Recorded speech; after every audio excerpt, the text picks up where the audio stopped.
Domingo passado, nós começamos falando sobre o entendimento do conceito do que vem a ser salvação. E aí eu usei alguns exemplos para compartilhar com vocês, e eu usei alguns textos bíblicos também, para que nós pudéssemos compreender que nem sempre, quando a Bíblia fala sobre salvação, a Bíblia propriamente está dizendo sobre vida eterna. E aí eu usei o exemplo daquela mulher que entra na sinagoga num dia de sábado. Ela há 38 anos havia sofrendo com uma doença que a fazia andar curvada. E quando Jesus encontra com aquela mulher, Jesus expulsa um espírito de enfermidade que estava sobre ela. E Jesus diz a ela: vai, a tua fé te salvou. Jesus, na verdade, está dizendo a ela: vai, a tua fé te curou. Então, salvação, à luz da Bíblia, e no sentido original, nem sempre está falando sobre vida eterna. Nós temos um variado número de outros textos que nós poderíamos citar aqui falando sobre salvação, não no sentido de vida eterna. Por que veio ao meu coração o desejo de falarmos sobre salvação? Recapitulando um pouquinho do domingo passado. Eu disse que tem muitas pessoas que estão frequentando as igrejas e estão como aquelas pessoas que encontram uma fila, entram na fila para um transporte coletivo, entram no transporte coletivo, entram no ônibus, sem saber para onde o ônibus vai. Simplesmente entram, pagam a passagem, sentam e só depois perguntam para onde vai. Infelizmente, muitas pessoas estão dentro das igrejas, há muito tempo frequentando, e não compreenderam ainda o que é salvação. E nós falamos um pouquinho domingo passado, e vamos continuar falando esse domingo. Bom, hoje eu quero falar sobre a necessidade de um Salvador. E aí eu perguntei domingo passado, quantos de nós já usaram uma camiseta escrito Jesus é o Salvador? Alguns de nós. Quantos de nós já oraram? Jesus, meu Salvador. Hoje pela manhã, a Thaís, antes de ser batizada, o Amorim perguntou para ela: você reconhece Jesus como seu único e suficiente Salvador? E ela declarou que sim. Mas qual é a necessidade que nós, seres humanos, temos de alguém que nos salve? E nos salve do quê? Por incrível que pareça, de vez em quando eu corto o cabelo, né? O pouco cabelo que eu tenho. E o cabeleireiro que corta meu cabelo é um senhor de 70 e poucos anos. E sempre que eu vou lá, ele é evangélico, e sempre Deus usa a vida dele para falar comigo. Sempre que eu vou lá, ele sempre tem uma palavra para falar comigo, meu cabeleireiro. E ele falou que a primeira vez que ele entrou numa igreja, e ele se converteu já com uma idade avançada, ele disse que chegou na igreja e o pastor estava pregando uma mensagem tão dura, mas uma mensagem tão dura, que ele procurou o pastor algum tempo depois e disse: pastor, quando eu vim para a igreja, eu achava que só tinha bandido na igreja. A maneira como o senhor estava falando era uma maneira tão dura, que parecia que só tinha bandido aqui dentro. E na verdade, quando nós olhamos para a ideia de termos a necessidade de um Salvador, parece que nós somos as piores pessoas do mundo. Parece ou não parece? E aí você olha para você mesmo e diz: eu não preciso de alguém que me salve, eu sou uma pessoa boa. Eu não mato, eu não roubo, eu não falo mal de ninguém, pago minhas contas em dia. E com certeza, minha vida está garantida.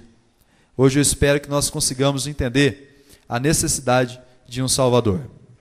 Bom, quando nós olhamos para a Bíblia, lá no livro do Gênesis, lá no comecinho das coisas, nós precisamos enxergar a seguinte imagem: Deus criando um mundo perfeito. Está comigo na mensagem? Vamos tentar enxergar isso? Vamos tentar visualizar isso? Vamos imaginar que eu tenho um telão aqui, 3D, tá bom? Vai passando a mão assim, ó. Então vamos lá, primeira imagem, Deus criando o mundo. Está conseguindo enxergar aqui? Só os inteligentes enxergam. Todo mundo vai ver agora, né? Até que não vai falar, Senhor, faça-me inteligente para que eu possa enxergar. Então eu passei a minha mão, rolei, pronto. Deus olha o mundo sem forma e vazio. Passei a mão de novo. Deus agora diz, haja luz, e houve luz. As trevas deixaram de existir. Luz começa a existir. E Deus viu que a luz era boa.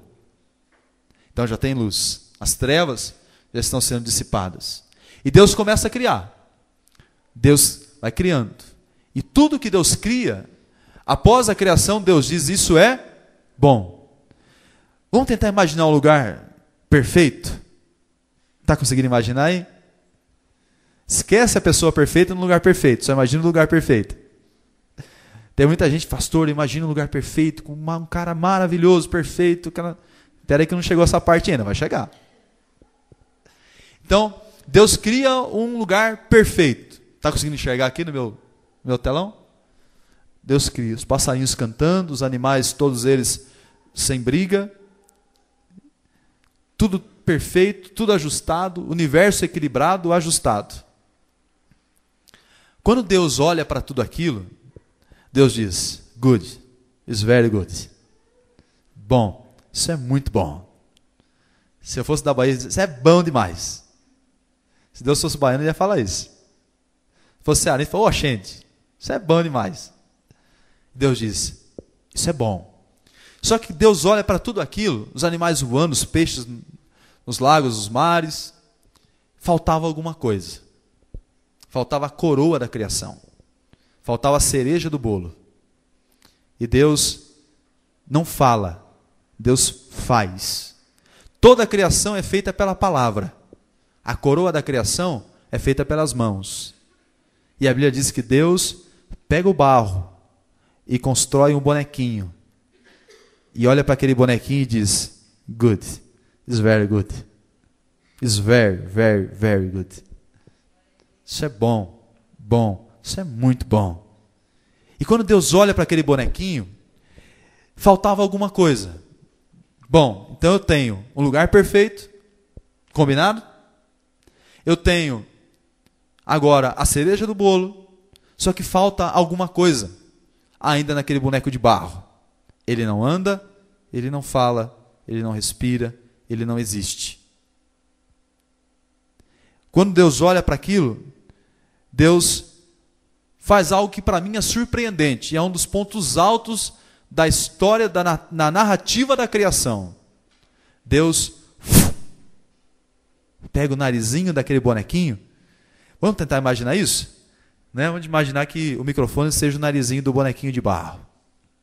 O bonequinho que Deus fez com as mãos. Deus põe a mãozinha dele lá, no narizinho do bonequinho e faz...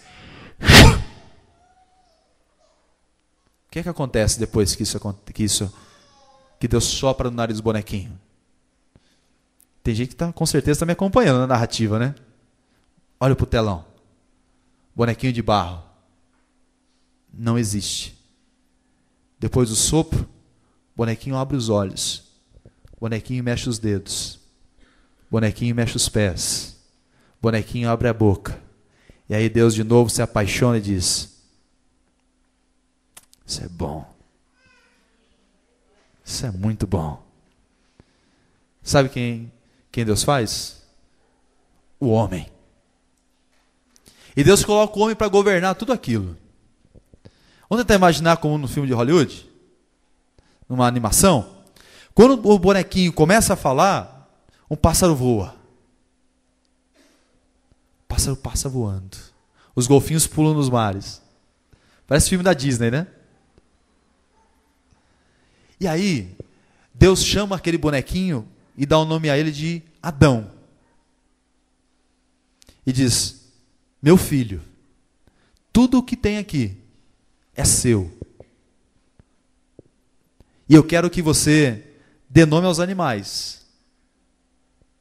E o homem começa a chamar. E dizem por aí que Deus só cria a mulher depois.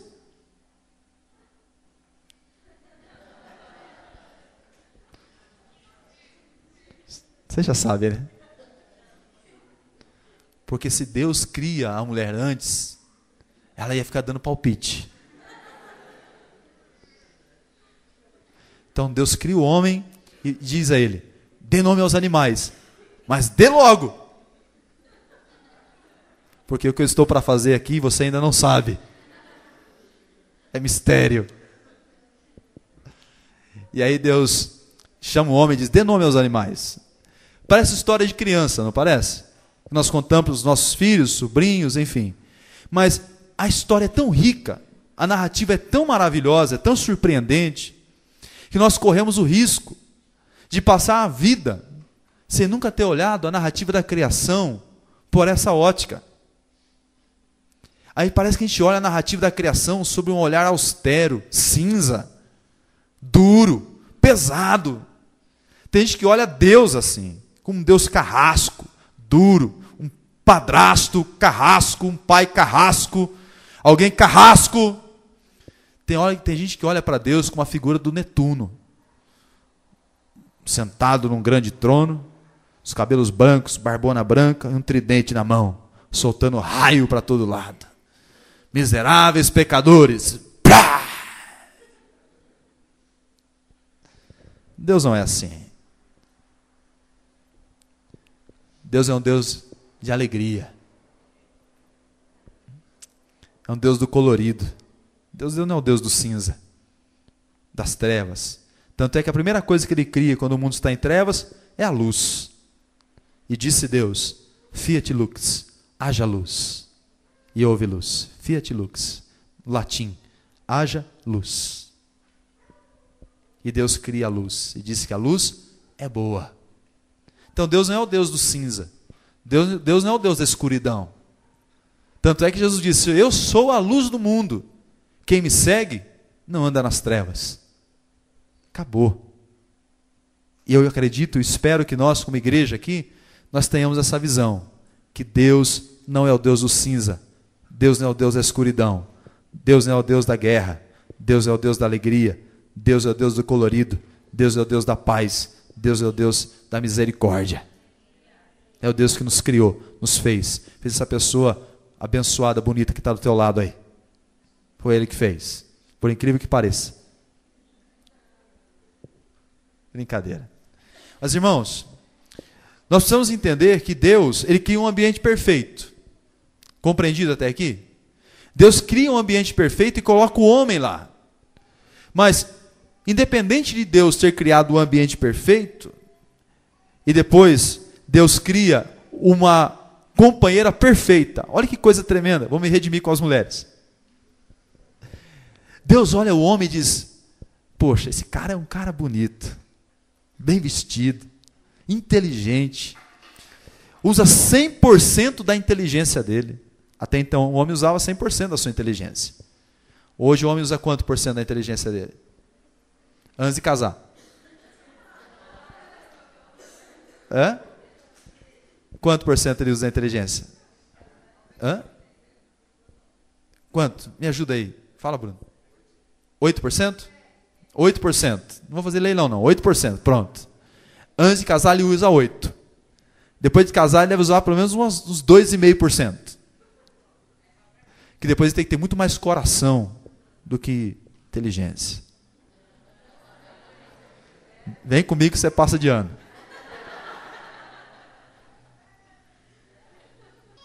Aí Deus olha e diz: está faltando alguma coisa.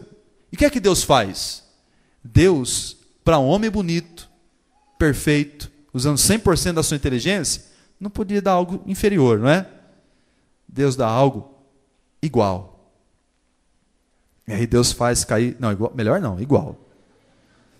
Deus faz cair um profundo sono sobre o homem, a história vocês conhecem, e quando Adão acorda, vê um mulherão do lado dele. Aí Adão fala: good. It's very good. Imagina a alegria do cara. Ele manda o leão para a casa dele, dispensa o elefante, vai empurrando o bichão lá, pega na tromba do bicho, vai embora. Vai embora que a casa está pequena para todo mundo aqui. E manda embora. Vocês estão compreendendo o ambiente perfeito que Deus está criando para o homem? Deus está criando tudo perfeito. Tudo. Olha como Deus é amor. Não dá para acreditar num Deus carrasco. Não dá para acreditar nesse Deus carrasco. Um Deus injusto. Nós temos que acreditar num Deus que ama o homem, incondicionalmente. Ele cria o homem num ambiente perfeito e de forma perfeita. E dá uma mulher para o homem perfeita. Só que mesmo no ambiente de perfeição, o homem ainda decide viver independente de Deus. Que coisa, irmãos. Que coisa como, mesmo que nós tenhamos todas as condições favoráveis na vida, nós ainda hoje seguimos os mesmos passos desse primeiro casal. Decidimos viver a nossa vida por nós mesmos. Nós ainda decidimos viver independente de Deus, fazendo aquilo que nós queremos, quando queremos e com quem queremos. Impressionante como a história se repete, né? Eu me lembro da música do Legião Urbana, acho que é Pais e Filhos, que fala: você culpa seus pais por tudo. Isso é um absurdo. São crianças como vocês. E aí a pergunta do Renato Russo é: o que você vai ser quando você crescer? A história se repete. Ela aconteceu há milhares de anos atrás e hoje ainda continua se repetindo. Mesmo que nós tenhamos todas as condições favoráveis para andar com Deus, nós ainda decidimos andar sem Ele. Se aquele casal que tinha tudo em suas mãos decide viver independente de Deus, quanto mais nós. Do mesmo jeito. Entre o emissor e o receptor, existe uma longa distância. E existem muitos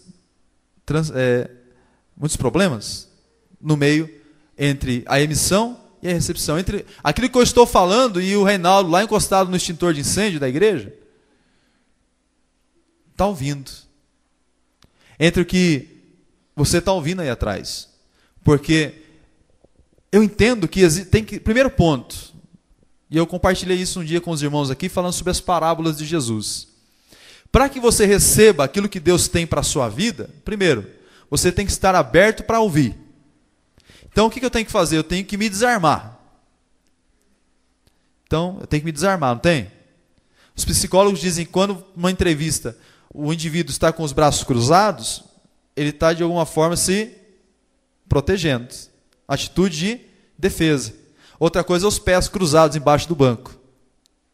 Ó, estou seguro aqui. Daqui ninguém me move. Daqui eu estou tranquilo.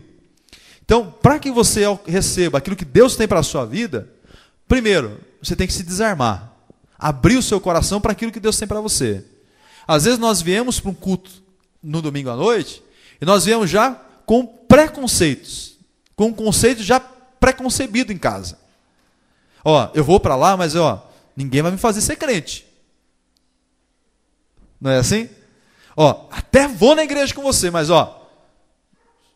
deixa eu quieto. Ó, eu vou na igreja, mas é a última vez que eu apareço naquela igreja. Essas e outras histórias que eu fico sabendo depois. Tá? Por quê? Porque nós temos que abrir o nosso coração. E permitir que a palavra venha no nosso coração e caia e produza. E entre a emissão e a recepção existem muitos problemas. Aquela mulher, Eva, ela recebe uma palavra da serpente e a serpente diz para ela assim, Deus falou. Complicado, né? Deus falou que vocês não podem nem comer e nem tocar. Mentira. Deus disse para eles, não comam, mas não falou nada de tocar. Alguém já tinha percebido isso? Alguém já leu essa história e percebeu isso? Não? Deus falou assim, não coma, mas não falou nada de tocar. Então tocar podia, não podia comer. Interessante como às vezes as pessoas vêm para a igreja e dizem assim, pastor falou. Espera aí um pouquinho. O pastor falou que não podia comer, mas tocar podia. Ou, vamos ser mais assertivo, mais confiável. A Bíblia fala sobre isso. O pastor falou que a Bíblia falou isso. E aí a pessoa vai para casa alimentando aquilo no coração dela, que não tem nada a ver. E a vida dela, que é para ser abençoada durante a semana, não é uma vida abençoada. Porque ela pega aquela palavra e distorce. É isso que a serpente fez. Ela pegou aquilo que Deus havia dito e distorceu. Deus disse, não comam. Ela já acrescentou, não toquem. E aí a serpente pergunta para a mulher, por que Deus não quer que vocês comam ou toquem na árvore do conhecimento do bem e do mal? Porque quando vocês comerem, vocês vão ser semelhantes a Ele. Isso quer dizer que se eu sou semelhante a Deus, logo não preciso de Deus. Não é isso que ela está dizendo? Se eu não preciso de alguém, se eu sou semelhante a alguém, para que eu vou precisar dela? Não é assim que nós pensamos? É uma questão de dependência. E é interessante como Deus ele dá ao homem o direito de escolher. E a gente vai ver isso daqui a um pouquinho. Quais são as consequências da escolha? Quando Eva ela decide ser igual a Deus e viver semelhante ou viver independente de Deus, ela faz uma escolha. E quando ela faz essa escolha, toda escolha, irmãos, tem uma consequência. Isso aí todos nós sabemos. Toda escolha tem uma consequência. Eu escolhi estar hoje aqui. Eu poderia ter ficado em casa dormindo, descansando. Daqui a pouquinho eu estou acordado, 5 horas da manhã eu estou de pé para trabalhar. Então eu poderia muito bem decidir ficar em casa. Eu poderia muito bem decidir não vir para a igreja. Mas quais são as consequências da minha escolha? Eu poderia não vir para cá, ficar em casa dormindo, ou fazer qualquer outra coisa, e não participar de um louvor, um período de louvor abençoado como nós tivemos. Eu poderia não vê-los, e deixar de vê-los para mim é muito ruim, porque eu amo a igreja que eu faço parte. Não é porque eu sou o pastor dela. Se eu não fosse pastor, eu gostaria de ser membro dessa igreja. Porque eu amo a igreja da qual eu faço parte. Então, não estar aqui para mim no domingo ia me fazer falta. Não participar do culto, para mim, ia me fazer falta. Quais são as consequências de uma escolha? Pense com você agora um pouquinho. Das muitas decisões, das muitas escolhas que você fez na sua vida, quais são as consequências que você colhe até hoje? Eu tenho muitas. Eu abandonei a faculdade de Direito aos meus 19 anos. Fui voltar a fazer faculdade um tempo depois tive que parar, não por minha escolha, mas eu tive que parar. Hoje eu colho os frutos da minha escolha. Eu escolhi parar a faculdade. Eu decidi não continuar a faculdade. Poderia ter continuado. O ambiente era favorável. Voltando para o ambiente favorável. Eu tinha um ambiente favorável. Eu não precisava trabalhar, eu só estudava, morava na cidade onde eu estudava. Era sustentado pelos meus pais pagavam a minha faculdade. Morava ao lado da faculdade, eu entrava atrasado e saía mais cedo. Puxa, pai, contei. Ainda bem que faz muito tempo. Mas isso faz muito tempo. Então nós somos fruto das nossas escolhas. Aquilo que nós escolhemos, mais dia menos dia, vai fazer falta. Vai fazer a diferença. Com quem nós escolhemos passar o resto da nossa vida. Você olha para sua esposa e diz, eu escolhi passar o resto da minha vida do seu lado. É uma decisão muito importante, não é? Quantos casamentos simplesmente existem? Porque eles são casados porque têm filhos. E quando os filhos vão embora, o casamento, literalmente, acaba. Eles podem até mesmo continuar vivendo debaixo do mesmo teto, mas são, se bem, né, tomara que sejam ao menos amigos. Porque geralmente o que sobra são sequelas de anos e anos e anos vivendo debaixo do mesmo teto, debaixo de um ódio controlado. Continuam casados por causa dos filhos. Nós somos aquilo que nós escolhemos. Essas pessoas escolheram, mesmo num ambiente favorável, viver independente de Deus. Daqui a alguns minutos, se o Senhor nos permitir, eu quero te convidar a fazer uma escolha. Eu quero caminhar para isso. Esse nosso pensamento conjunto aqui é para nós caminharmos para isso. Daqui a pouquinho nós vamos, de repente, pensar qual é o caminho que eu vou escolher. O que é que eu vou fazer da minha vida? E aí, Quando o homem decide viver independente de Deus, a primeira coisa que acontece com ele é que os seus olhos se abrem. Os olhos do homem se abrem. E aí você vai acompanhar a narrativa da criação, a narrativa bíblica da criação. Você vai ver que o homem olha para ele e diz, puxa, estamos nus. E quando ele vê que está nu, qual é a primeira reação que ele tem? Se esconder. Ele se esconde, porque ele ouve que Deus está vindo falar com ele. E olha que coisa interessante. Que coisa interessante. Deus vinha todos os dias à tarde falar com o homem. Todos os dias Deus pregava para eles. Todos os dias eles tomavam o chá da tarde com Deus. Se Deus fosse brasileiro, cafezinho da tarde, cafezinho preto, pãozinho com manteiga. Eva preparava a mesinha do café. Deus aparecia, olhava para eles, cheguei, gente. Aí Adão, olha, entra, Senhor, entra que a casa é tua. Cheirinho de café preto, sabe que cheirinho de café preto?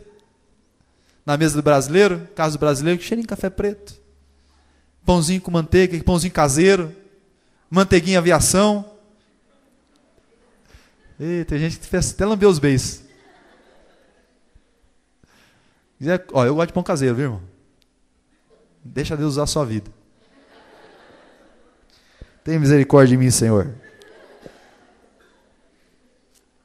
Só que dessa vez, quando Deus aparece, a reação de Adão, a reação do casal, não é convidar Deus para entrar na casa deles. A reação é uma reação diferente, a reação adversa. Quando Deus chama, vamos imaginar, Deus chega na casa deles e fala assim, e aí, gente, cheguei. Primeiro, né, a Bíblia não fala, eu estou criando uma situação aqui no nosso telão de HD que só os inteligentes enxergam. Quando Deus chega na casa deles, primeira coisa, Deus não sente cheiro de café. Alguma coisa está errada. Será que a Eva adoeceu? Será que ela foi para o shopping? O que será que aconteceu com essa mulher? Será que acabou o pó? Aí Deus não sente cheiro de café. Aí Deus começa a chamar. Começa a chamá-los. Só que ninguém aparece. Aí Deus começa a procurá-los em redor. Sabe o que eles estão fazendo? Estão escondidos. Olha para mim, olha para você. Vamos olhar para nós mesmos. Qual é a nossa reação quando nós sabemos que aquilo que nós estamos fazendo não é o certo? Tentar ocultar, tentar esconder, tentar levar a nossa vida para um lugar que Deus já havia nos libertado, para as trevas de novo, para a escuridão de novo, para a vida oculta de novo. Nós queremos esconder, infelizmente. Quantos de nós, na nossa jornada de caminhada de fé, nós temos a mesma reação? Quantas vezes nós fazemos a mesma coisa? Se nós estamos bem com Deus, né? Ô Senhor, o Senhor é maravilhoso. O Senhor é bom, a gente usa camiseta, faz tatuagem, né? Usa brinco, pulseira, escrito Jesus, sai na carreata, sai na marcha, escreve um adesivo, põe na porta de casa, tem orgulho de ser crente. Põe na camiseta uma flecha assim, escrito cidadão do céu, rumo à eternidade.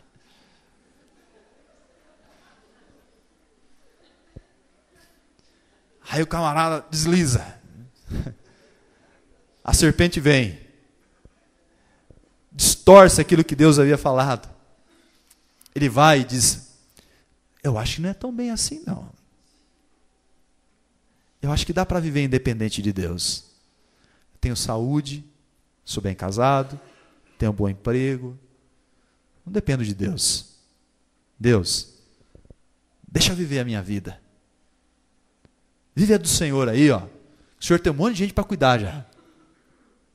Não é assim? Lembra do filme Todo Poderoso? Quando ele começa a receber aquelas orações, lembra do filme Todo Poderoso? Começa a receber a oração e quer atender todo mundo e dá para todo mundo o que todo mundo quer? Então, às vezes a gente é assim, né? Deus, ó, o Senhor tem um monte de gente para cuidar. Vai responder a oração do Johan. O Johan precisa mais do Senhor do que de mim. Do que eu do Senhor preciso. E a gente coloca Deus, sabe para onde? Fora da nossa vida. Quantos de nós hoje aqui não vivemos uma situação semelhante a essa? Quantos de nós não vivem situações muito próximas disso? Todas as condições favoráveis. Tudo perfeito. Mas nós dizemos, Deus, não tem lugar para o Senhor aqui. Não tem lugar para o Senhor na minha vida. Infelizmente, todos nós estamos sujeitos a viver assim. Sabe o que eu espero? Minha oração sincera é que ao final dessa minha... Quem tem criança pequena sabe disso. Precisa ensinar a criança a mentir? Não precisa ensinar. Mas dia menos dia eles vão mentir, não vão? Se ele quebrar um copo, o que ele vai tentar fazer? Vai tentar esconder. Vai tentar esconder ou não vai? Ele vai tentar esconder. Vai falar que foi o cachorro que derrubou. Ah, foi a cachorrinha que derrubou. Quando Deus aparece, eles dizem o quê? O Deus olha para eles e diz, por que vocês fugiram? Porque nós tivemos medo. Nós víamos, e aí Deus disse para eles, quem falou para vocês que vocês estavam nus? Porque eles andavam nus o tempo todo. E aquilo não era ruim para eles. Só quando eles perdem a questão da pureza moral, quando eles enxergam que eles estavam nus e o que eles haviam feito, eles fogem, se escondem. Quando na verdade o que Deus está esperando é que agora que eles tomaram a decisão, a escolha de viverem independente de Deus, que eles também tomassem a decisão de aparecerem diante do Senhor e dizer, Senhor, erramos, pecamos, fizemos o que não deveríamos ter feito, só que nós estamos dispostos a receber uma nova chance. Isso é tremendo. Saber que Deus todos os dias nos dá a oportunidade de fazer certo o que nós fizemos errado ontem. Isso não é bonito? Isso não é tremendo em Deus? Isso nos equipara, isso nos equilibra, isso nos deixa no mesmo patamar de igualdade. Quando nós reconhecemos que independente de quem nós sejamos, o que façamos, Deus sempre está disposto a nos dar uma segunda oportunidade de fazer certo o que fizemos errado ontem. O ladrão na cruz que foi salvo, ele foi salvo porque ele era bom? Não, porque ele reconheceu. E se o outro ladrão tivesse reconhecido, teria sido salvo? Teria. Aí a história do evangelho seria diferente. Jesus não teria dito só ao ladrão que estava ao seu lado, ó, hoje mesmo estarás comigo ao paraíso. Ele viraria para o outro e falaria, e você também. Você e você, né? Até soltar os braços da cruz, né? Ó, você e você. Tem lugar para vocês dois. E para todos os outros que quiserem depois de vocês. Interessante isso, não é? Só que o homem foge, se esconde, tenta se justificar. Aí a mulher aparece e diz o seguinte, ó, o homem aparece, né, o bonitão, o 100%. O cara bonitão, bem vestido, 100% de sabedoria, de inteligência, aparece e diz, ó, a serpente enganou... Não, serpente não, peraí. Ó, a minha mulher me enganou. Estou um péssimo pregador. Por que você não anda com Deus? Ah, não ando com Deus porque ninguém me ajuda. Lembra da história do paralítico, do Evangelho do capítulo 8, lá de João? Jesus aparece para um paralítico, que há muito tempo paralítico lá no tanque de Betesda, e Jesus pergunta para ele, ó, você quer voltar a andar? Ao invés de dizer assim, Senhor, eu quero andar. Ele começa a dar um monte de desculpa, mas não tem ninguém que me ajude, não tem ninguém, ó, né, ó céus, ó vida, ó azar. Ele acha desculpa para tudo. Isso é nada de moda.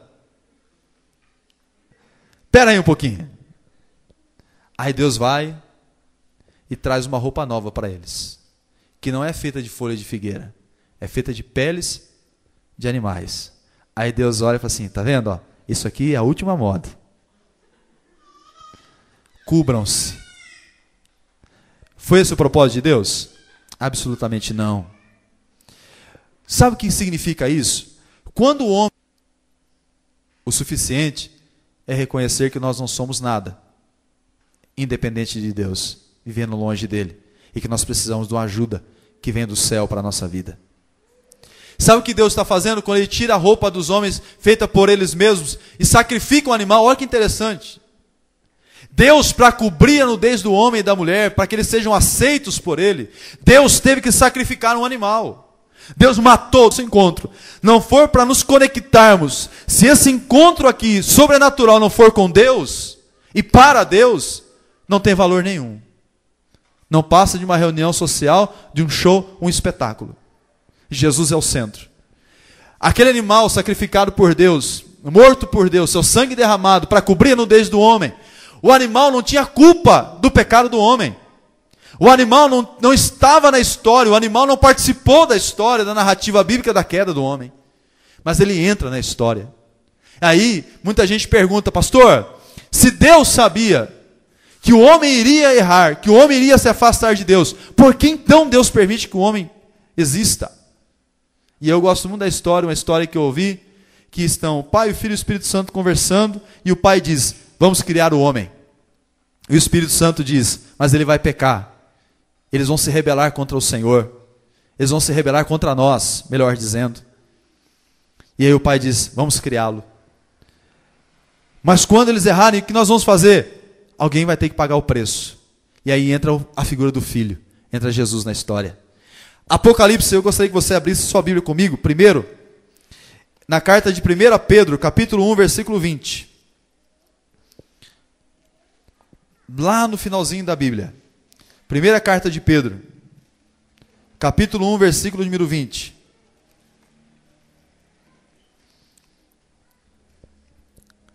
Se Deus sabia que o homem iria se rebelar contra ele, por que então Deus permite que o homem tome esse caminho? Olha que coisa interessante, nós vamos ler agora esse texto. Capítulo 1, versículo 18, para que nós possamos compreender melhor. Pois vocês sabem que não foi por meio de coisas perecíveis, como prata ou ouro, que vocês foram redimidos, mas pelo precioso sangue de Cristo, como de um cordeiro sem mancha e sem defeito, conhecido antes da criação do mundo, revelado nesses últimos tempos, em favor de vocês. Esse texto é tremendo. Apocalipse capítulo 13, versículo 8.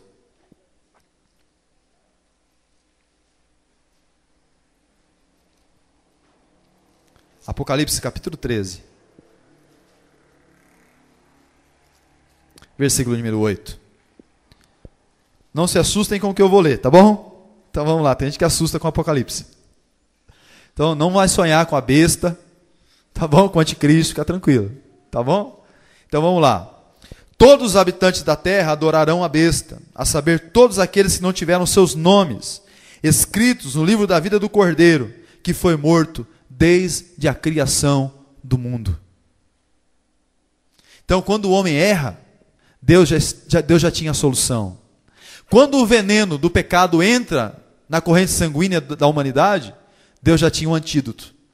Deus já tinha a solução. Que solução é essa? A morte de Jesus. Coisa interessante.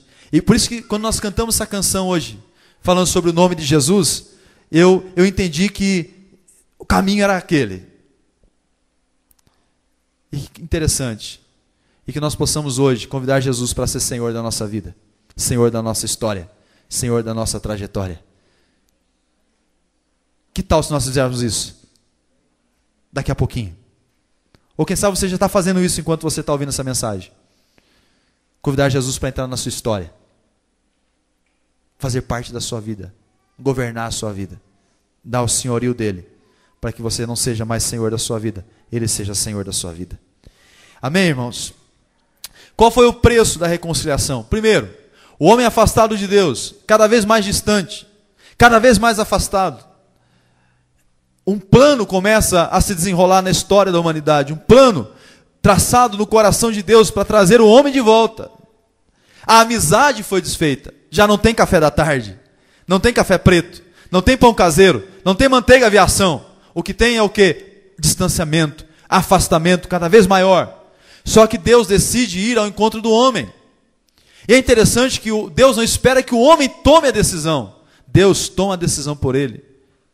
E como nós lemos no princípio da mensagem, Salmo 49, versículos 7 e 8. Qual é o valor de uma alma? Quanto vale a redenção da alma de alguém? Qual é o valor de uma alma? E aí nós lemos 1 Pedro, que diz, não foi com prata, não foi com ouro, não foi com coisas perecíveis, foi com o sangue de Jesus. A morte de alguém, o justo pelo injusto. O primeiro preço que Jesus paga, irmãos, é o preço da encarnação. E aí Paulo vai dizer lá em Filipenses, capítulo 2, versículos 3, 5, até o 10. Paulo diz o seguinte: de maneira que haja em vocês o mesmo sentimento que houve em Jesus, que sendo em forma de Deus, não teve por usurpação o ser igual a Deus, mas esvaziou-se a si mesmo e assumiu a forma humana. Irmãos, é a primeira parte da humilhação. Jesus, o próprio Deus, se torna homem para vir entre nós e ser aquilo que Isaías profetizou sobre ele, o Deus conosco, o Emanuel, o Deus presente, o Deus que está conosco todos os dias. E ele não está ao nosso lado, ele está dentro de nós. Eu gosto muito da palavra que o Adalto sempre fala: nós temos um Deus residente. Não é um Deus frequente, é um Deus residente. Não é um Deus que frequenta a nossa vida, é um Deus que mora em nós. Será que nós podemos ser gratos a Deus por isso? Muito gratos a Deus por isso. Nós temos a presença dele permanente em nós, não é a frequência. Deus não vem aos domingos dentro de nós e fala: estou aqui. Deus não frequenta nosso interior, Deus mora em nós. Isso é a garantia da vida eterna, essa é a garantia da salvação. Qual é a necessidade de um Salvador então que nós temos? O homem por si mesmo não busca a Deus. O homem por suas próprias obras não é suficientemente capaz de comprar a redenção da sua alma. E o que é que Deus faz? Deus se doa. Colossenses capítulo 2. Volta um pouquinho aí. Colossenses capítulo 2, versículos 13 e 14. E eu estou caminhando para o final da mensagem. Quando o homem se afasta de Deus, nas mãos de Deus há uma nota promissória. Há uma dívida com Deus. Há uma dívida. O homem tem uma dívida com Deus. Nós, eu e você tínhamos uma dívida com Deus. Até que o próprio Deus decide cancelar essa dívida. E a Bíblia Sagrada diz em Colossenses, capítulo 2, versículos 13 e 14. Quando vocês estavam mortos em seus pecados e na incircuncisão da sua carne, Deus os vivificou em Cristo. Ele nos perdoou todas as transgressões e cancelou a escrita de dívida que consistia em ordenanças que nos era contrária. Ele a removeu, pregando-a na cruz. Sabe o que é isso? A partir do momento que nós reconhecemos a Cristo como nosso Salvador, como nosso Senhor, nós reconhecemos que nós não temos capacidade de salvar nossa própria alma e que não somos bons o suficientes. Nossos pecados são perdoados.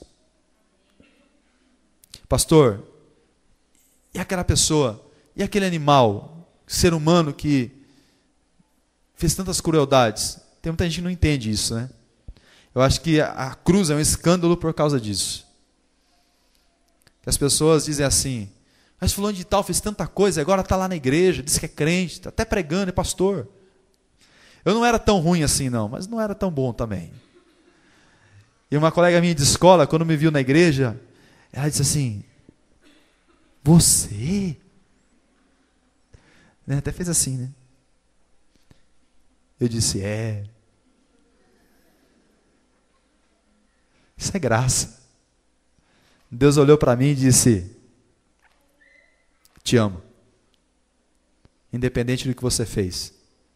Independente do que você fez anteriormente. Estou disposto a te dar uma nova oportunidade de acertar agora.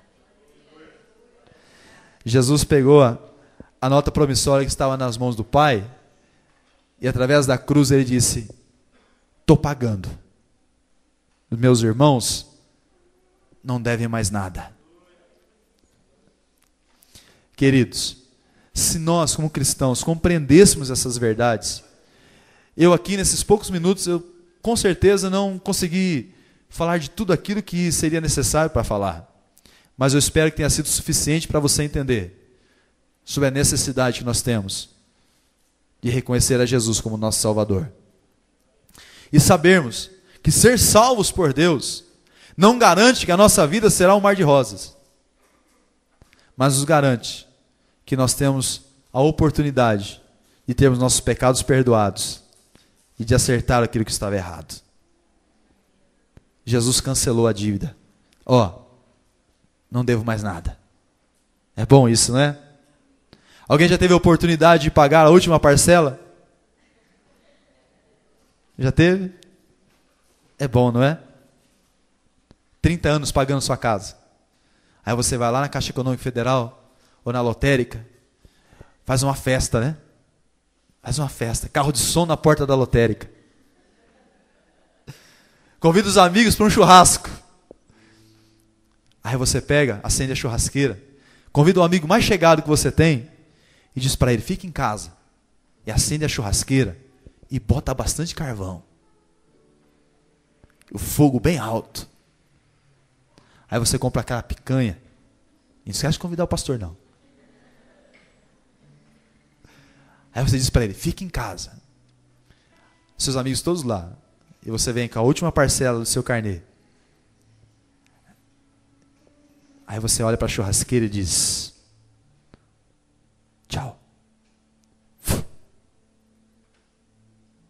Vai ser bom, não vai? Ser livre de uma dívida como essa não é bom? De um compromisso como esse não é bom? Agora imagine você que todos nós aqui estávamos fadados a viver a eternidade de um juízo que não poderia ser revertido. Aí vem alguém que não tinha nada a ver com o nosso pecado. Alguém que não tinha nada a ver com as nossas decisões, com as nossas escolhas. E aí Paulo vai dizer lá em Romanos capítulo 5, versículos 13 e 14. Se pela desobediência de um homem, o pecado e a morte entraram no mundo, quanto mais pela obediência de Cristo, a vida passou a todos. Jesus pegou a nota promissória que tinha o meu nome nela, todos os meus pecados, e disse, está pago. Pode fazer festa, porque está pago. E é por isso que a Bíblia diz que a festa no céu, quando um pecador se arrepende. Eu sou um pecador. Quem sabe muito mais do que vocês todos. Mas tem uma coisa em mim que eu reconheço. Jesus pagou a dívida por mim. Estou livre. Estou livre. E eu tenho a certeza de uma coisa. Que se eu for sincero e reconhecer que eu preciso dele todos os dias eu posso ir até onde ele está e dizer, Senhor, preciso de ti. Ajuda-me. Ajuda-me a ser fiel. Ajuda-me a reconhecer o que o Senhor fez por mim. Eu queria convidar você a ficar em pé, se você puder.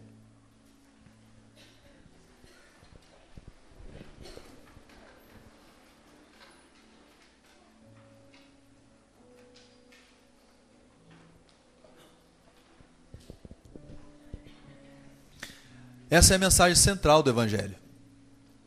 O homem afastado de Deus, Deus em busca do homem, Jesus paga o preço.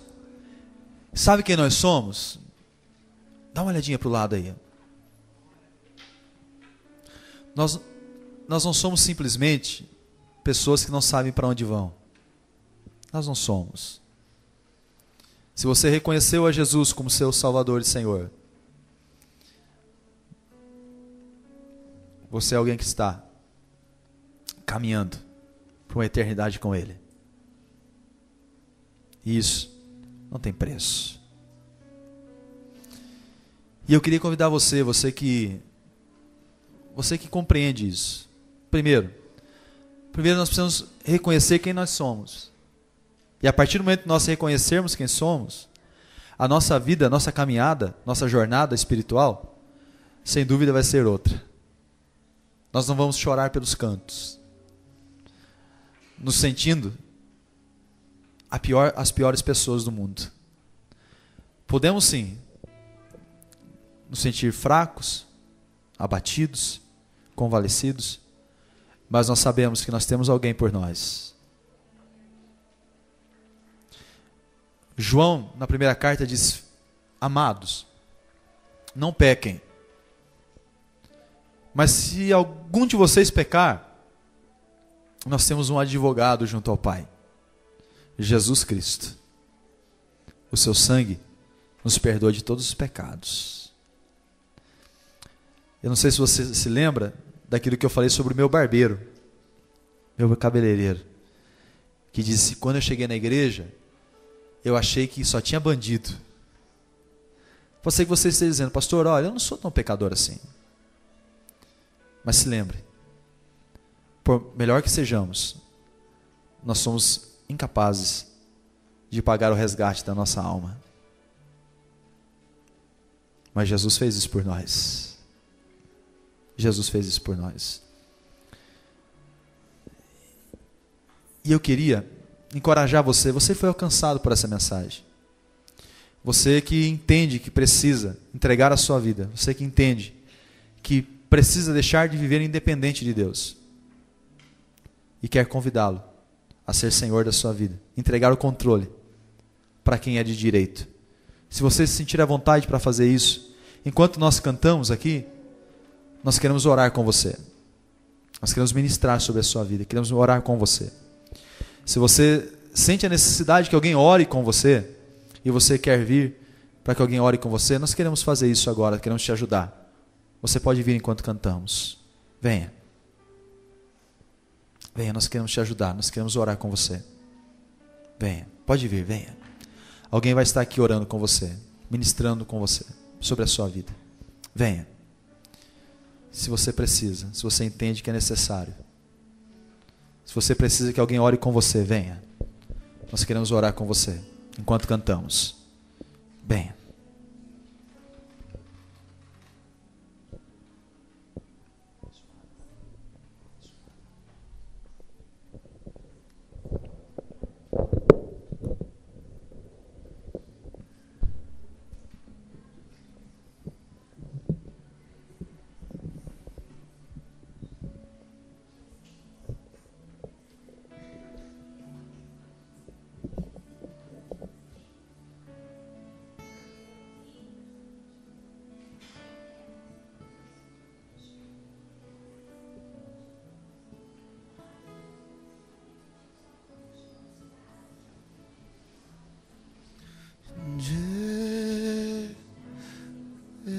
Jesus,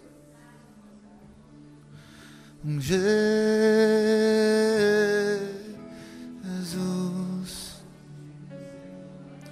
Santo e ungido de Deus, Jesus,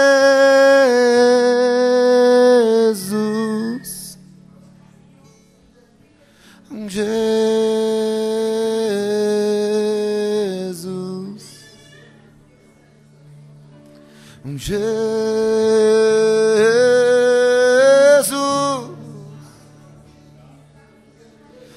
Tu és lindo e exaltado,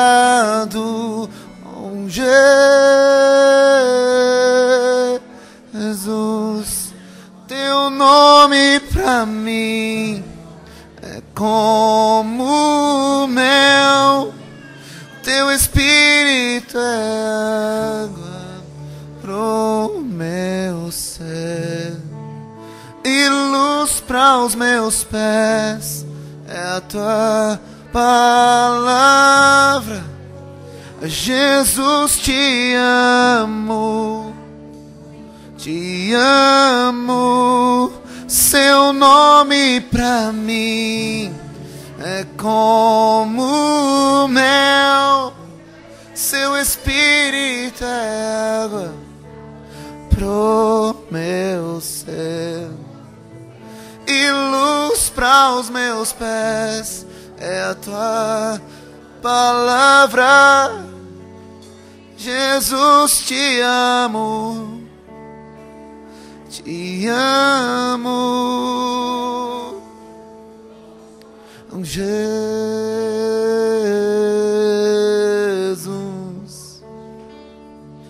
oh Jesus,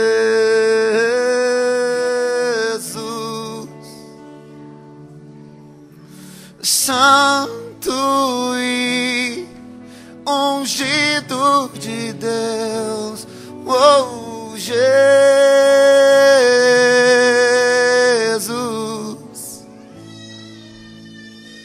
Jesus.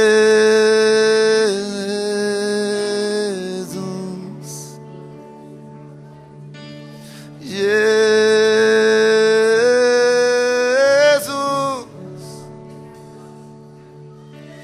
tu és lindo e exaltado, oh, Jesus.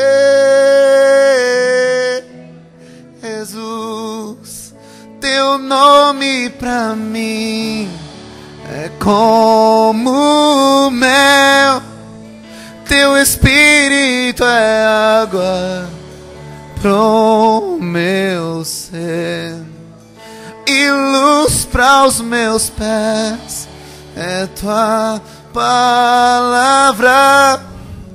Oh, Jesus, te amo, te amo.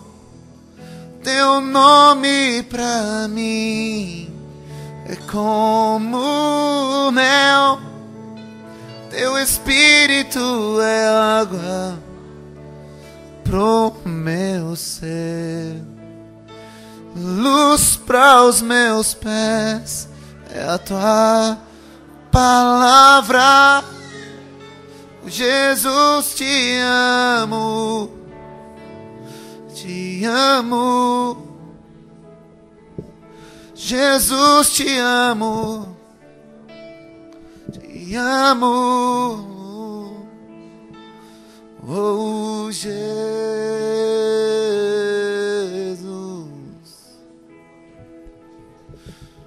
oh, Jesus,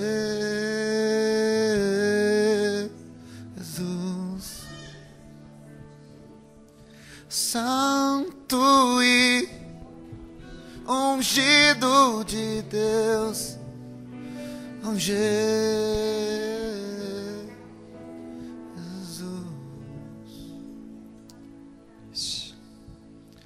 Se houver mais alguém, nós queremos continuar orando com você. Se você entende a necessidade de entregar o controle da sua vida, sabe, de voltar, dizer: Senhor, eu preciso voltar. Estou cansado de viver longe. Estou cansado de viver por mim mesmo. Lembre-se, é uma decisão, é uma escolha. E essa escolha é nossa.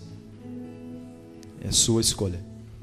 Se você quiser fazer isso, se você quiser que alguém ore com você, nós queremos ainda orar com você. Venha. Eu tenho a impressão que existem algumas pessoas que ainda precisam fazer isso. Por isso que eu estou insistindo.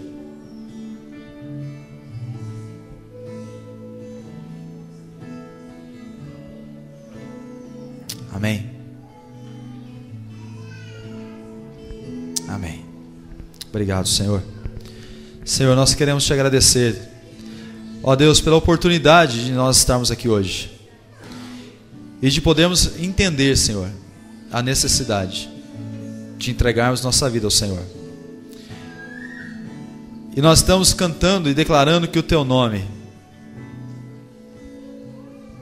é digno de ser exaltado. Obrigado por tão grande salvação. Obrigado porque o Senhor não olha para as nossas justificativas. Enquanto nós olhamos para o nosso presente ou passado, o Senhor está olhando para o nosso futuro. Obrigado, Senhor. Obrigado, Senhor. Obrigado. Obrigado.